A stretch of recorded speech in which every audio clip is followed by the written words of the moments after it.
Hello.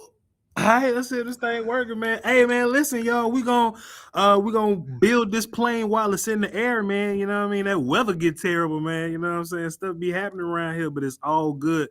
We're gonna find a way to give y'all a show there. We're gonna find a way to give y'all a show there. So this is the inaugural Crown Globe Media. So, bro, we lit, Mr. Broaddus. We good to go. All right. So now that I know that we lit there, we good to go now. We Bryan, lit. this is where we at, man. This is where we at. We're gonna do our first live show for our show today, and everything's gonna get technically figured out on the back end. But what we will do is give y'all the show that y'all came here for. The Dallas Cowboys put a smattering of a whooping on the Philadelphia Eagles last night. I learned a ton about my team, Bryan Broaddus. I learned a ton about my football team. I see everybody in the chat, man. I might say something to y'all. Bryan, I know it's a bit at this point. And a lot of people like to laugh at me and call me goofy when I say it, Bryan, but I'm seriously not joking, Bryan. You can tell me if I'm wrong here. I think if Mike McCarthy was the head coach yesterday, I think this thing would have been terribly wrong because that's just kind of the evidence that we have from Mike McCarthy, Bryan. But it's just something about this team shooting themselves in the foot, getting in their own way, stacking nonsense on top of each other. And all they ended up doing, Bryan, was they kept the Eagles from scoring for 35 minutes and they dropped 21 points in 3 quarters to get the victory at the end, Bryan. Tell me, what was your biggest takeaway yesterday? I'll tell you what, I was Voch, the way that game started for Dallas, with the situation with them, with Schottenheimer going for on 4th down, was a little bit kind of like, I'm not too sure about this. I'm not too sure about, just right off jump, you're moving the ball a little bit. And I'm thinking, why give them the ball at midfield for a team that's kind of been struggling on offense and stuff? So really right off the jump, I was kind of like, God, don't do that. But, heck, he took a chance and, he's the head coach. But I think overall, though, you couldn't have had a worse start for the Cowboys. Just the things that they were doing that just, as you like to say, nonsense. It was absolute nonsense that what was going on. But what I was really impressed with is the fact they didn't let like a Saquon Barkley kill him running the football. That's something that's very, very clear. They played great run defense. The young kids had to battle, with Brown out there, Smith out there. Those guys are quality receivers, and there was a couple of times where Hurts had time to throw. He found, the guys found holes a little bit in the zone, but overall, when you go back and watch down after down after down, and then you start to watch the 3rd down defenses, Dallas did a really, really nice job on their 3rd down defense. Initially, it was kind of a little bit of a things they had to get kind of used to. But overall, though, with the different combinations that they played with in that football game, and if you look at the final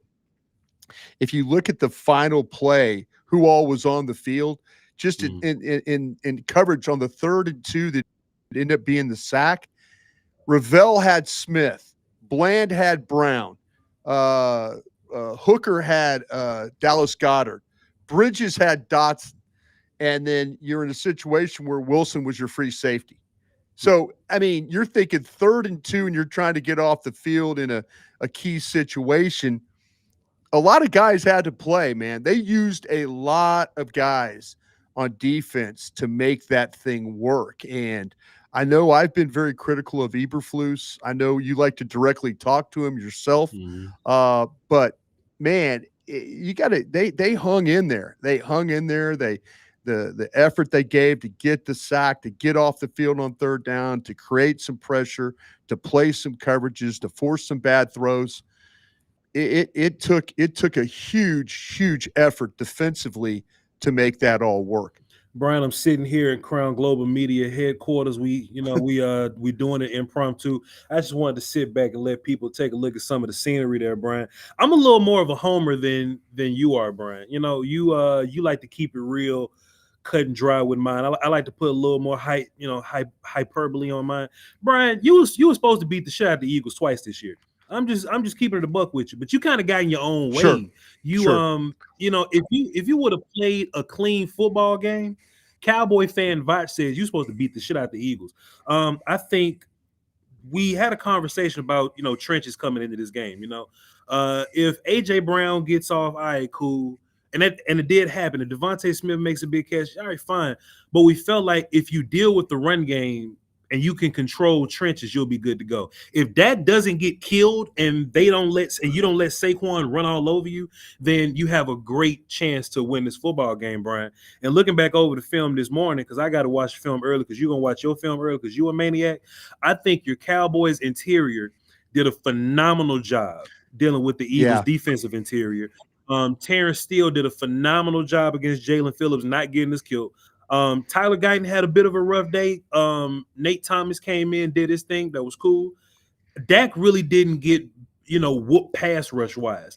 I think the Eagles coverage unit did a great job of kind of covering you guys up or whatever. But the Cowboys eventually found the groove and they found the open guys, and GP eventually took over, Bryan. I want you to talk about this, though, Bryan. Talk about the Cowboys holding Saquon Barkley to less than 25 yards, and talk about the Cowboys pass blocking, keeping Dak safe in the passing game. Yeah, I know in your area of expertise is that pass blocking group, and the only sack you gave up, they handed it to Williams, on his particular play. Not that Williams just got a little bit overpowered on the play, and it unfortunately you gave up the sack. But overall, when you look at what could have been, what could have happened in that game, we talked about Phillips a bunch in this game. We talked about Carter and Davis and Smith. We talked about Bond, Dean. We talked about a quality defense, one that had been playing very, very well. In a lot of their victories, their defense had been the reason why they were winning games. And, you were concerned. I was concerned about how they were going to block the fronts, the running game. I mean, I thought Cooper Beebe was really good in this game. Mm-hmm. I thought Booker was good in this game. Smith, Tyler Smith had, there was a couple of times where, he was a little knocked out of whack, but overall, you're dealing with like all pro type players at all levels. Even CeeDee Lamb, I know a lot of people are riding CeeDee Lamb right now for the things that happened to him in that game. Mm-hmm. Cooper DeJean Dak had no business throwing the ball on that interception. Sure. There was no. And to be honest with you, Voch, it looked like that Philadelphia busted the coverage.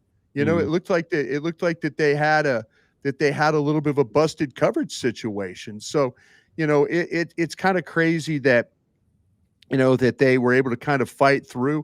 It was a game where it was, at every turn there could have been a disaster. Yeah. And Dallas did a great job. George played extremely well. The offensive line played extremely well for blocking that front the way they did and holding them out.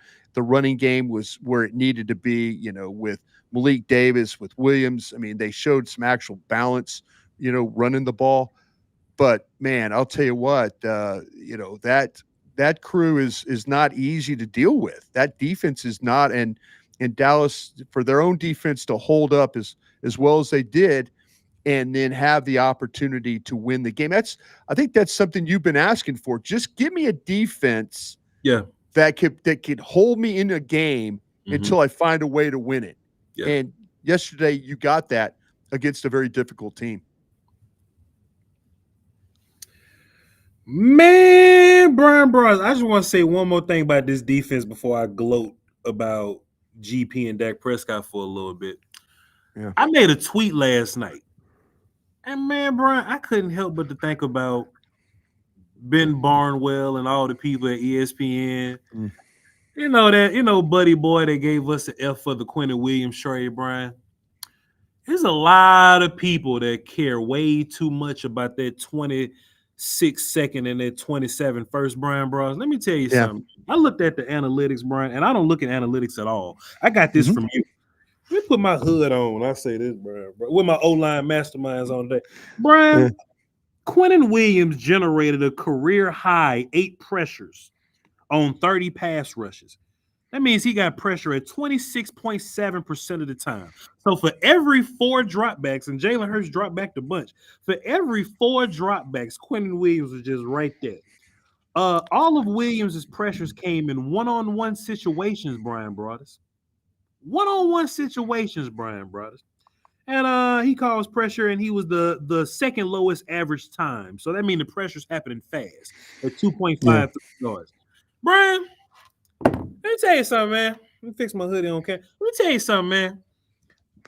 I don't give a damn about that second round pick, Brian. Yeah. If that second round pick is Quinnion Williams and that third round pick is George Pickens, that's a W for me, Brian. Because I think both those dudes were a large part of why you won this game yesterday. On the stat sheet, and national media BSing again, on the stat sheet, Quinnion Williams had just 1 tackle, and that's fine. But Brian, when you see how he pushed the pocket around, it's night and day. It's night and day from what we've been seeing. And there were times in the game where you weren't able to get to Jalen Hurts. I think Flus still has to continue to adjust. Like, hey, man, these guys may get tired at the end of the game. I can't just rush 4. But Brian, I'd still rather have that than you rotate somebody in that shouldn't be out there, Brian. So I'm fine with that. But Quinnion Williams freeing things up for Kenny Clark, and also it's making Osa who he's supposed to be. Right. And we were asking for him, Bryan Broaddus. I saw Osa get pressure versus tackles. Osa got a big hit going versus the right tackle Freddie Johnson there, Bryan Broaddus. I keep calling him Freddie. Fred Johnson there, Brian. So it seems like what Flus has a really good hand on right now is not only introducing Quinnion Williams' ass whoop to the party, but him plus Kenny plus Osa plus whoever is not only freeing up Kenny and Osa, but it's freeing up Quinnion to a point to where he can get the one-on-ones, and now he's generating pressure, Brian. Yeah, that's man, that's I think everything you said is just completely spot on. And you look at how they, teams have really struggled with dealing with Quinnion Williams, and not just when he was with the New York Jets. You watch that tape, teams have struggled with Quinnion Williams. Quinnion Williams, his stance is really good. His power is really good. His nose for the football, his ability to read blocks. You had some guys in that game yesterday that stepped up big time, especially on that defensive line. And really, Quinnion Williams, you're right. He's made Kenny Clark a much better player. I mean, there's times where the Eagles are trying to kind of handle Quinnion Williams, and it's leaving the one-on-one stuff. We talked about that all week, leading up to this game, was how would the Dallas Cowboys find ways to get some one-on-one situation. At Landon Dickerson, we talked about that a bunch. The final sack was Landon Dickerson. I mean, it was Jordan Mailata, Landon Dickerson messing up a twist stunt. And, you got Donovan Ezeraku is battling his ass off, and it throws off the block in between Landon Dickerson and Jordan Mailata to get Osa Odighizuwa home. And that's just what this defense has been doing. Everybody is kind of helping each other. Let me give you another example too. I thought a key play in the game, it was 3rd and 7. And it was a 3rd and 7 where the Eagles the score was 21-7 at the time. They're on the Philadelphia 44. It's 3rd and 7. Clowney runs down Jalen Hurts. Yeah. The ball, I mean, like it's the coverage is good. So now Hurts is taking off running. And in week 1, we're seeing Hurts take that run, and it's a first down. It's 15, it's 20 more yards. It's all that. You saw as Hurts was running, you're thinking, oh, geez, don't let him turn the corner. But what happens? You got an edge on the backside, and old man Clowney goes running him down, and it forces the Eagles to have to punt the ball. Yeah. So I mean, that's the kind of play you got from that defense. I know Sam Williams, you and I have been critical of Sam Williams, the punch out that he was able to make in that game, hustling, everything. It's Quinnion Williams, but you've also got guys now kind of figuring out things to how to play at a much higher level. Yeah, Brian. I will say I was a little mad at Flus. Don't worry about this. This is just me. This is me talking to the chat. I'm just engaging the chat. We got 782 people watching live, Brian. Oh, well, thank you. Appreciate you guys very much. Appreciate Thank y'all. you. I was about to get upset with Flus, Brian, because in the game or just normal, in like the you're game. normal. When you point at him and say Flus. Oh, Brian, I was looking out there, Brian, and you saw it too. It was a couple third and longs, like clear pass rush situations or whatever. Oh yeah. And like Sam out there, or they'll take Domin Raku out. You know what I'm saying? Yeah. And I was like, are we going back to like the rotation stuff? You know what I mean? Like, I know. I was singing the praises of the secondary rotation, but I know what you're saying. I know exactly what you're saying. On a third down, what are we doing, man? Come on, what are we doing? I really want to know what this thing is going to look like when you don't have to rotate Overshown and Logan Wilson as much, because clearly when those guys run the field, it's so different, Brian. It's so different how much faster you are as a defense. And no disrespect to Brian, honestly, just keeping it a buck. I think Leofau and Shamar James got a ton of time to prove themselves. They got 2-3 more training camps to try to prove themselves, Brian.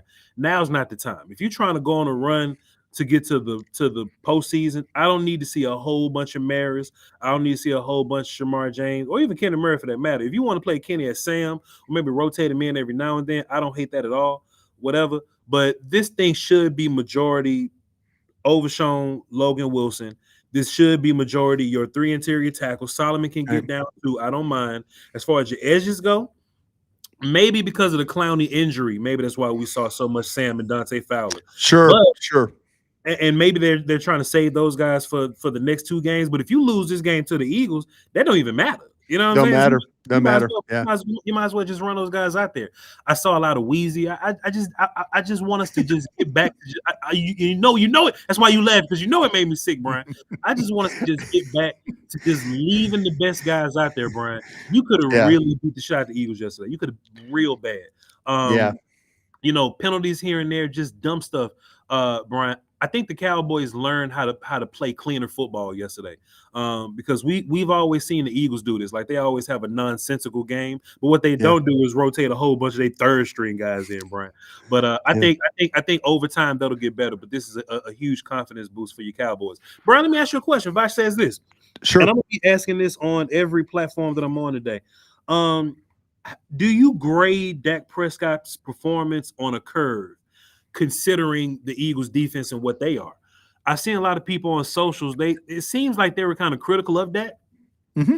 I chalk that up to Cowboy fans still. I think, Brian, I don't think we have a great understanding. When I say we, I mean them, not me. I don't think we have a great understanding of what it takes to win a close game versus a really good team like that. And it ain't gonna look cute. I think when people think of a good Dak Prescott game, they think about the Packers game or the Seahawks game from 2 years ago where he's perfect. These games ain't going to look perfect. What matters is that you play well when it matters and you win at the end. Even Dak playing well at the end when it matters and winning at the end, he still put up some damn good numbers versus a defense that Jared Goff and the Lions couldn't, or Love and the Packers could not. Even Pat Mahomes and the Chiefs, and we seeing them for Thanksgiving, Brian. So, one, I'm critical of people that are being overly critical of Dak, because that defense, that Eagles defense, is still ridiculous. They showed you that they're still ridiculous, and you were still able to overcome that despite all that, Brian. No, I think, to me, there was a couple of passes, I'm sure. And we're I could say the one that was intercepted in the end zone was him. Now he's thinking that Lamb is going to make it all the way across, and those guys did Blankenship, and those guys were, they hustled to get over there. I mean, Dak is kind of thinking CD's going to win. And initially CD wins, and it's an interception. Unfortunate for Dak. Another one, though, that was kind of like, Bond should have had an interception too on another pass to CD on a crossing route. And it's play action, and Dak has been so good on play action, but it's one of those typical, if you want to fault Dak things, where he turns his back to the defense and then comes back to throw the ball. I don't think he saw Bond. And Fortunately, Bond dropped the ball. But then you talk about the plays that he made. The play on where they get Bond to jump off sides, and it's a free play to Lamb down the sidelines. That's the throw to Pickens. He made a lot of really, really good throws in that game. And you're absolutely right. People are being kind of critical of CeeDee Lamb. And there was a time Mitchell knocked the ball loose, hand in, DeJean, hand in, knocked the ball down. There's a couple balls that CeeDee, he's got to stretch, he's got to extend, he's got to make those plays. Dak's numbers could have been even better off that. But you look overall, and you're absolutely right. It is hard. It is hard to play. And kind of his boogeyman has been this Vic Fangio. Sure. Vic Fangio has created some difficult situations for Dak. And to be 21 down and bring him back against that defense with that defensive coordinator, that says a lot about your quarterback. Sure does. Brian, I just think that, not me. I just think that Cowboy fans have to get used to games like this. Like, shit, Brian left. Hold on, y'all. Hold on, y'all, Brian. We got Brian. Good to go. You straight? I'm ready. I'm here. I went out for a little bit. What happened there for a brief moment? Nothing. The Wi-Fi in this moment. So Cowboy fans, right? They just need to understand games like this. Like games like this, it's not going to be whatever. But still, look at this, Brian. Dak was 23 for 36, 354 yards, 2 touchdowns, 1 interception. Only got sacked one time. 103 quarterback rating. And there's still people fixing their mouth to talk about the quarterback and got the nerve to say, "Oh, Voch is a Dak apologist. Dak is a fanboy." I mean, Brian, if we don't get CeeDee Lamb drops, and if Turpin ain't goofy, and you just hit Williams one time. Dak threw for 400 yards against this damn Eagles defense, bro. Yeah. I'm not being hyper. See, bro. Back in the day, I used to be a little hyper. I used to exaggerate my ass off back in the day. Now I just present the facts confidently, and people think I'm BSing. If it doesn't matter if Dak goes and throws for 400 yards, he's supposed to 400 yards versus this Eagles defense. What more can you say? Take the pick, bro. You just threw for 350 and 2. Yeah. And honestly, as far as that pick goes, I would have loved it if Brian Schottenheimer would have just ran the ball 3 damn times down. I was to that point too. But you know what? I listen.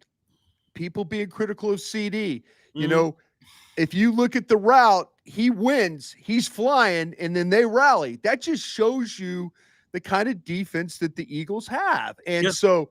It was a damn good play. Dak probably if he looks back on it, he's like, man, I got to step into that throw. He was kind of splay, just didn't get enough on the ball. And but Dak Prescott I'll say it again, that defense, that front, that secondary, that linebacker crew, that defensive coordinator. Mm-hmm. That was a monster day for him to play, and you can't. Hey, you get down 21 to the Eagles, you're probably going to lose that football game. Yeah. A lot of teams, the best offenses are going to lose games to that. Dak showed a lot. George Pickens showed a lot. Williams, Davis running the football. The offensive line when they had to sub guys out, that was as good as it gets when it comes to righting the ship after all the nonsense that happened, the first 12 minutes of that football game. Shouts out to Ivan. He just says, "Are you too concerned about the slow starts for the Cowboys?" And Brian, I feel what you're saying, brother Ivan, but I just want us to put into context. If it's a top 3 defense in the league right now, it's Houston, it's Philly, and it's Denver. You know what I'm saying? Yeah.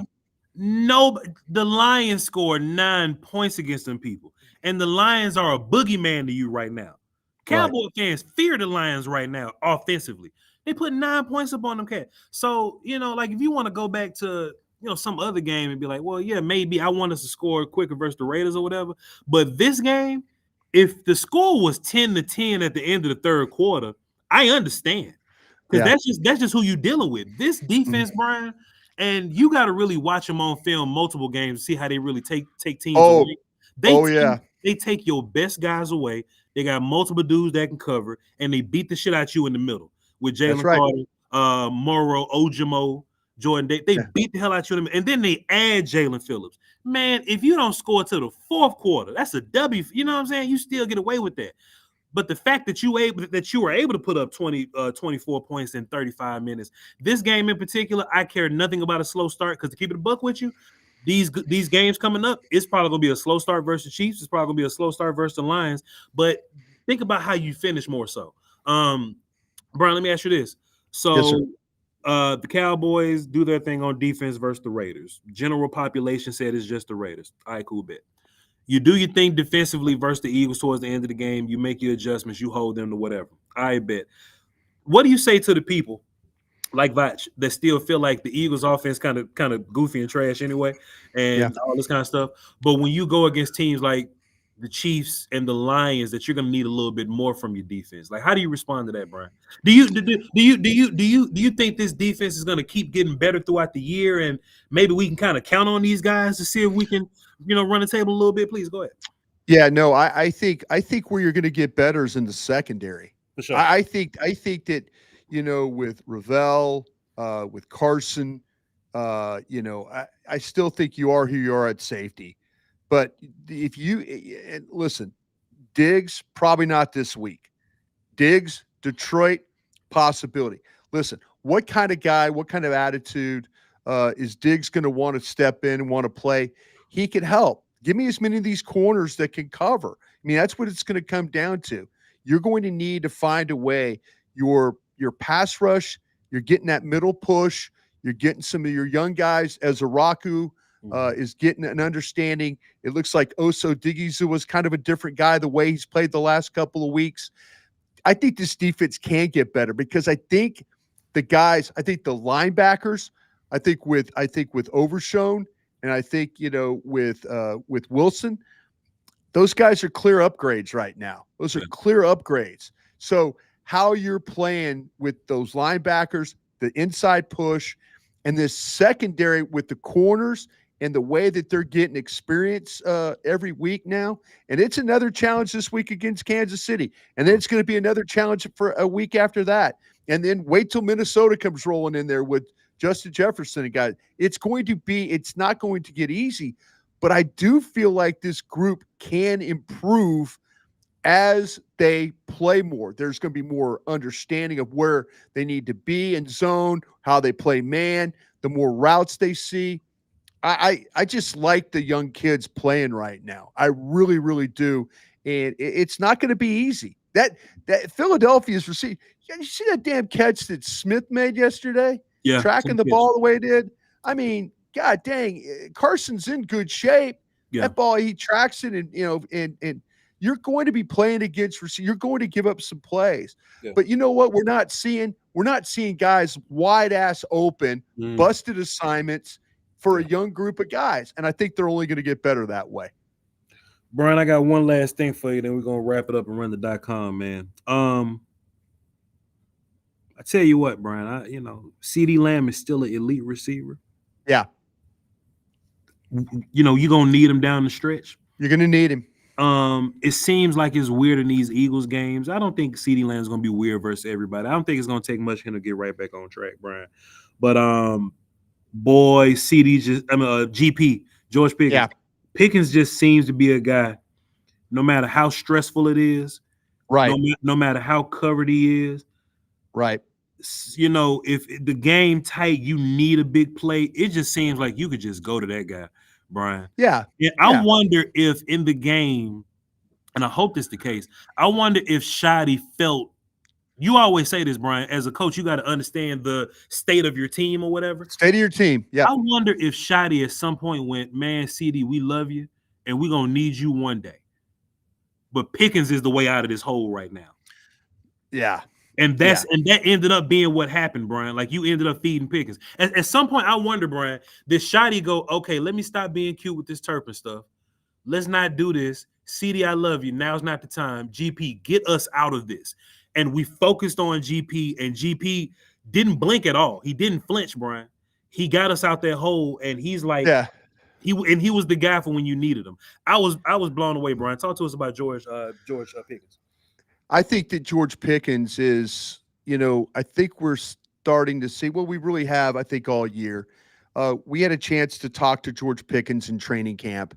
Yeah. We talked about the way he tracks the ball, the way he contorts his body. Listen to him describe how he makes catches is so cool because he's talking about, well, I saw the guy running.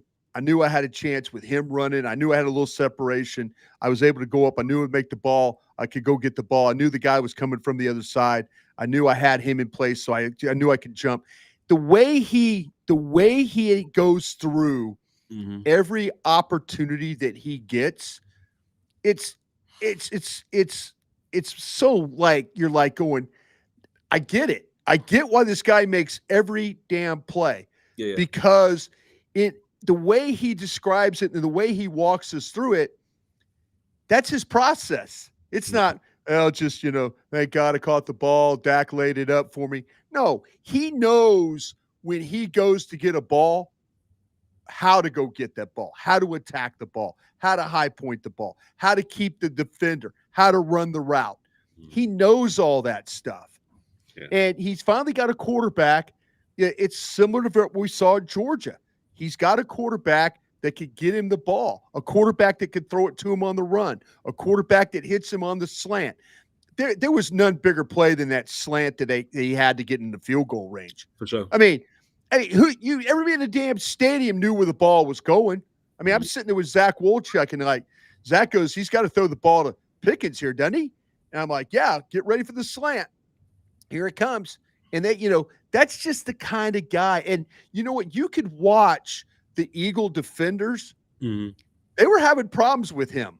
They don't know, their coverage against Lamb was quality. Lamb was he was fighting it. He really was fighting it. Sure. Pickens, he's kind of like the attitude, you're not going to cover me today. And you could see on film how much respect the Eagle cornerbacks had when he was when he was en route. He is an absolute pain in the ass to have to carry en route and then play the ball in the air. Yeah. Or he catches it on the slant and now you got to tackle the guy. He didn't want to go down. I mean, that's the thing about him. Yeah. He is so competitive. God, he's a competitive player. He's a fun football player to watch for sure. Yeah, Brian. I just think you got to do what you got to do in Madden in situations like this. If you want a player like GP and you can't necessarily afford him, you just start cutting people till you can. I'm down with the Cowboys cutting 12 people so that we play with 48. Just play with 48. You got to find a way to keep that dude on the team. Yeah. Bryan Broaddus, this is our inaugural live stream from the Crown Globe Media headquarters. It was an emergency, but it is what it is. It was an emergency. We did manage to bring in 1,500 people watching live. So thank you, man. I love you guys. Really do. Love you guys. Really. Appreciate y'all. That means the world to us. We should be back to our regular schedule programming tomorrow. So y'all please be sure to tap in at our regular time. But we'll see what happens here. Couple things I want to make note of. Our guy Will Steele is live right now. So it'll mean the world to us if you would leave this live stream and run right over to Skywalker Unleashed and watch his show. That'll mean the world to us. Okay. We got film tomorrow. Okay. Yep. We got film tomorrow. It's a short week because we got Chiefs on Thursday, so no show Thursday, but we're going to be breaking down Chiefs offense and defense Wednesday, okay? So we got today, film tomorrow, Chiefs offense and defense Wednesday, no show Thursday. We're going to come back and recap what happened on Thanksgiving Friday, okay? Just to kind of give y'all an idea on how the rest of the week is going to go, okay? We love y'all to pieces. It's 1,500 people watching live. It'll be great if you can hit the like button on the way out. And like I said, go tap in with our guy Skywalker Steele at Skywalker Steele Unleashed right now. And we'll catch y'all next time, man. We about to run over to .com and make some waves over there. Y'all